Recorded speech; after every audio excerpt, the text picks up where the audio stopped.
দিনের মধ্যে এই সময় তুলসী গাছে জল অর্পণ করা সবচেয়ে শুভ। বাড়ে মান, সংসারে আসে ধন সম্পত্তি সব। জানুন সব নিয়মগুলি।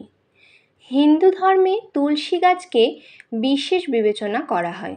নিয়মিত তুলসী গাছের পূজা অর্চনা করার পরামর্শও দেওয়া হয়।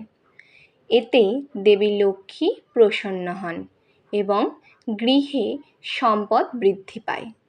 কিন্তু অনেক সময় মানুষ তুলসীর পূজা করতে গিয়ে এমন ভুল করে ফেলেন যে যার জন্য পরে অশুভ ফল পাওয়া যায়।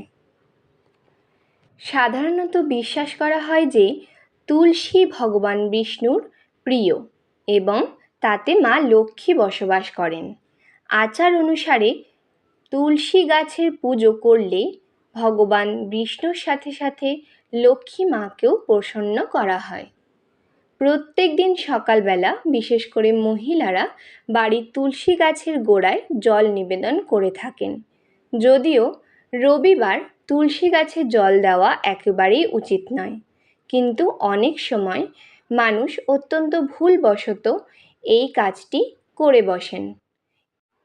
তার ফলে তার বিরূপ পরিণতি দেখা যায়। তামার পাত্রে জল নিবেদন করুন। সর্বদা তামার পাত্র উভয় হাতে ধরে মনে মনে সূর্য দেবতাকে স্মরণ করে তুলসী গাছে জল দিন। এতে শুভ ফল পাওয়া যায়। সূর্যোদয়ের আগে জল নিবেদন। প্রত্যেক দিন স্নান করার পরেই আচার অনুসারে তুলসী গাছে জল নিবেদন করা উচিত। এছাড়া সূর্যোদয়ের আগে তুলসী গাছে জল নিবেদন করলে ভালো ফল পাওয়া যায়। তুলসী গাছ জল নিবেদন করার নির্দিষ্ট নিয়মও রয়েছে, যে নিয়মে আমরা জল দিলে অবশ্যই ভালো ফল পাব। তো বন্ধুরা, এই নিয়মগুলো অবশ্যই মেনে চলুন আর আপনার বাড়ির সুখ শান্তি সমৃদ্ধি বজায় রাখুন। ভালো লাগলে একটি লাইক করে দেবেন এবং যদি মনে হয় যে একটি প্রয়োজনীয় তথ্য আপনি পেলেন, তাহলে অবশ্যই সেটি আপনি আপনার বন্ধু এবং আত্মীয়দের সাথে শেয়ার করবেন।